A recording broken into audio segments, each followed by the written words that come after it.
Hello and welcome back to Lotus Yoga and Counseling. I want to show you where we're at with this summer journal that I made a few months ago. I had actually made the journal itself. Let me back up a little bit. I made the summer journal itself months and months and months and months ago, maybe even a year ago, and I had just not used it. So I decided to finally give it some love. I added a little bit of stuff to it to make it specific for summer.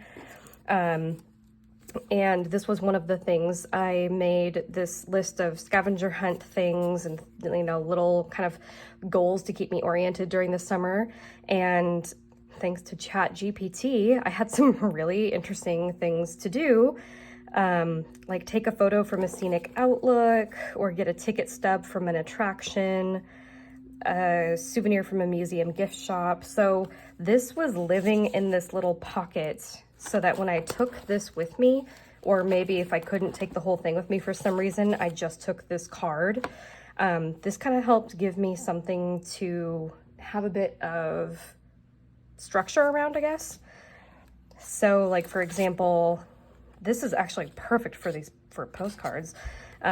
We went to the Space Needle for the first time since it was remodeled or renovated, and wow, is it really different now. I think I preferred it before, like it didn't have the restaurant in it anymore, and oh my god, there were so many freaking people, but at the end of the day it was still nice to see.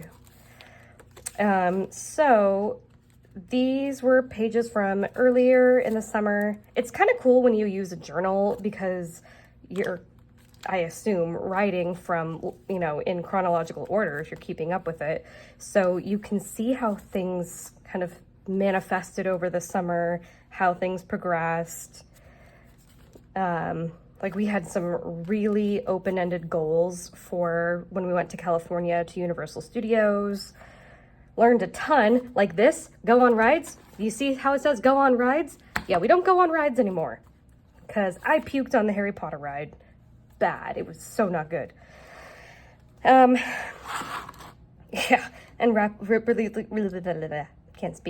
Believe It or Not. Got a lot of jump scares there. This is actually what's called a belly band in journaling. So I put down this ticket stub from the planetarium show, and I only glued down the sides so that the brochure would fit right there. And here's a brochure from an exhibit we saw. My husband wearing his Ravenclaw outfit. I tried to do a Harry Potter celebration because we were so stoked after coming back from Harry Potter World. We just wanted to really embrace that aesthetic more and get creative and do a party. And I ended up writing about it, that I wrote, this party is for fun and it's becoming stressful. I hereby make the choice to be happy with the work I've done and move on.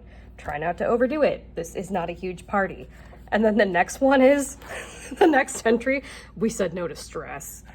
So it was just way too much. And we didn't have the backyard finished for it.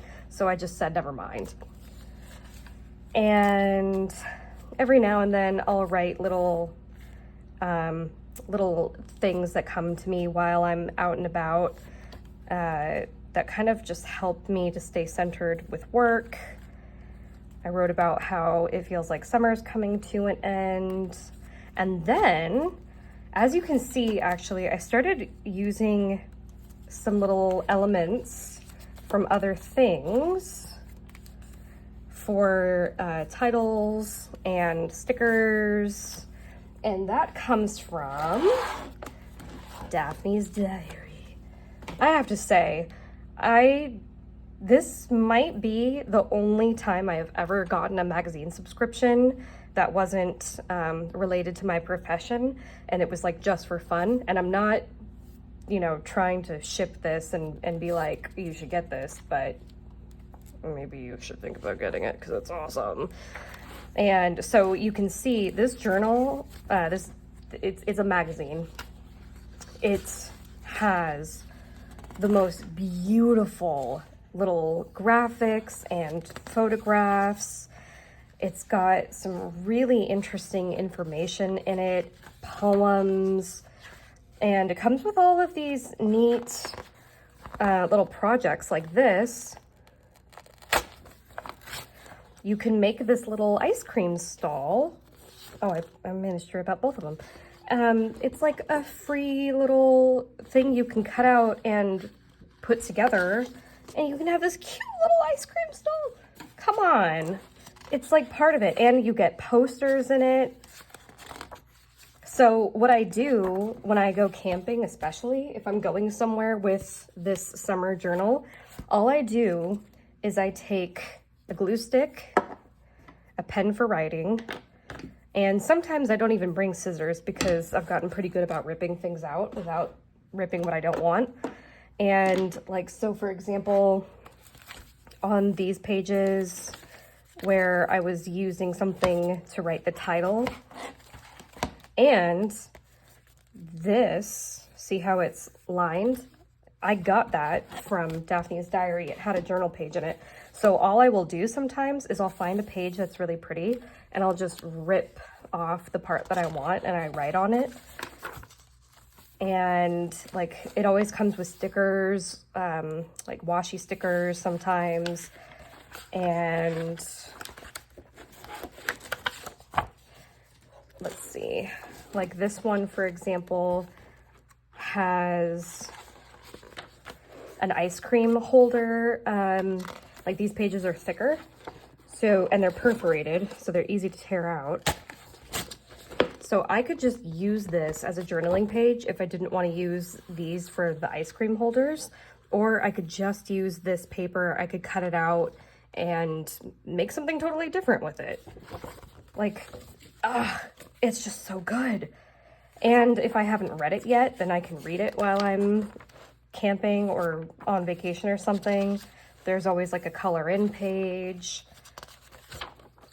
Look at this, these fish lanterns.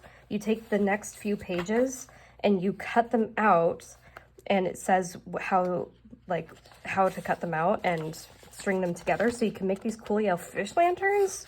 Or you could just use these as, again, like, look how pretty the back of them are. Or they could be posters. I cannot say enough good things about this. So that is so helpful. All I do now, if I'm going away on a vacation or camping, is I take this and that's it. And then, because I was like, sometimes I would go somewhere and I wouldn't have any way to journal. I would be like, oh, I don't want to take my journal. I don't want to, because normally I would do, you know, like all this crafting extra stuff and making embellishments and whatnot, but it doesn't have to be that involved. That was a really good way I found to get around it. And then later, if I wanted to, I could embellish even more. I got these at the dollar store. They're just little paper sunflowers. I think this is foam on the inside for the seeds. And I don't know, maybe some people think it's kind of weird to go back and add to a page you've already journaled about or journaled on, but I don't know. I think it'd be kind of cool to go back and add a little something, especially if you would plan to do that. Like, I don't know that I want that on there. Is that attached to this? Yeah, probably. But I could easily just stick that on there. And then I've got some little sunflowers. Or I could come back and add more decoration. Like, this is another postcard that I got when we were at the Space Needle. And I don't plan on sending this one. I just really loved the design of it. So I might put it in here somewhere. I also kept the information about the state park I just camped at. And this journal had this built into it. It's an old CD case. And I had found this really beautiful feather. If anyone knows what kind of bird this came off of, I'd love to know, but I found it. And I'm definitely like part squirrel or something because I had to save it. so that is where we're at with the summer journal. I hope that you've been keeping up with journaling or, you know, writing down your thoughts and ideas and goals and tracking these things as the summer has gone on. And I know that I've been a little absent from these videos this summer, but what are you gonna do? It's life. So thank you for watching this video. I hope it gave you some ideas for your own journaling or your own creative endeavors. And also, here's a Highland Coo sticker that I got at the vet when I took my guinea pig to get checked out. And no, it's not a sticker from a coffee shop, but I got a sticker. And that's one of the things. Haha. I don't know what I'm gonna do with this adorable Highland Coo, but I had to have him. So take care. Thank you so much for being here. Send this to someone who you think would benefit, and hopefully I'll see you very soon in another video. Bye-bye.